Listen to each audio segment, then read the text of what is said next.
So in this quick video, I'll just provide a brief summary of the risk management process. Now, from my previous video, I described to you the 6 steps that are necessary for the risk management process, so how you can summarize your risk management process, and you can see that in front of you in the screen.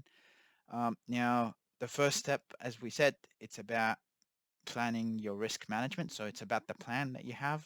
And in the plan, there's several things that you can do. So you can define the scope and the objectives of the risk management process. Um, are you trying to manage some small localized risk in the project, or are you attempting to manage the overall risk that's present in the project? And that you define initially at the start of the process. The process at the start of the process also involves defining your threshold. So as part of your plan, you should have your threshold for risks. What do you accept? What's the threshold of acceptance for different risks? So that should be defined, and that's related to um, the how risky the organization is. So are you willing to accept how risk averse the organization is? So are you an organization that is willing to accept a lot of risk, or are you an organization that does not like to be involved in a lot of risk? So these would impact, the choice of thresholds that you would associate with different risks. Um, so with that risk management plan um, uh, present, you'd move on to the second step, and then the second step is about identifying individual risks. So there's a procedure for that, and we'll be covering that in next week's lecture. But basically, you'd need to understand what the source of the risk is. So different sources, they have different risks associated with them. Um, and then you'd do that through, going through a checklist, maybe conducting interviews. You can even have flowcharts that indicate, how different risks are generated and what the source of these risks are. So that's the second part of the process. The third part, or the third step of the process, is the application of a qualitative risk methodology. Now, and the qualitative risk is to analyze or to evaluate individual risks. So it's mostly used to evaluate individual risks rather than the overall risk experienced within a project. So you'd have, for instance, one risk that's associated with a particular task, a particular construction activity, and how that impacts on the overall duration of the project. And it's based on, prioritizing these risks. So uh, you'd prioritize based on how much of an impact the risk has on the project. Does it have a high risk? Does it have a high impact?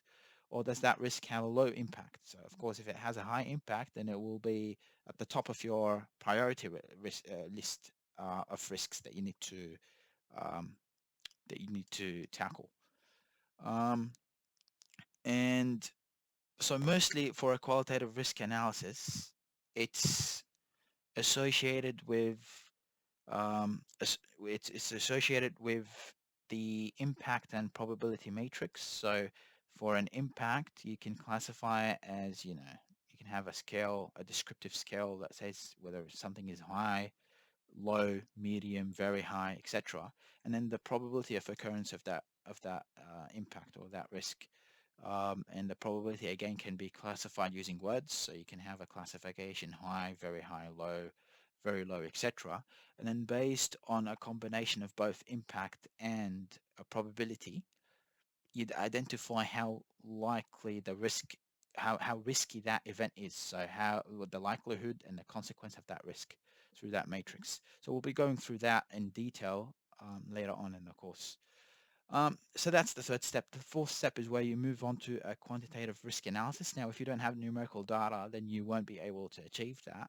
But for a lot of organizations, they do have historical data, so they're able to run a quantitative risk method.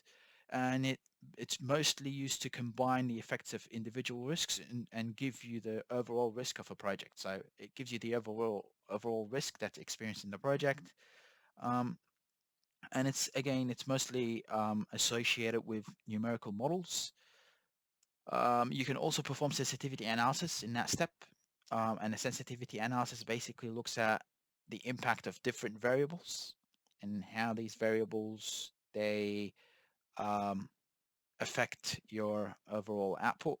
So if you had one task with several uh, durations, so these durations were uncertain to an extent, um, what's the impact of this uncertainty in duration on the overall completion time of the project? That's an example of a sensitivity analysis. Um, so once you perform that, you move on to the fifth step.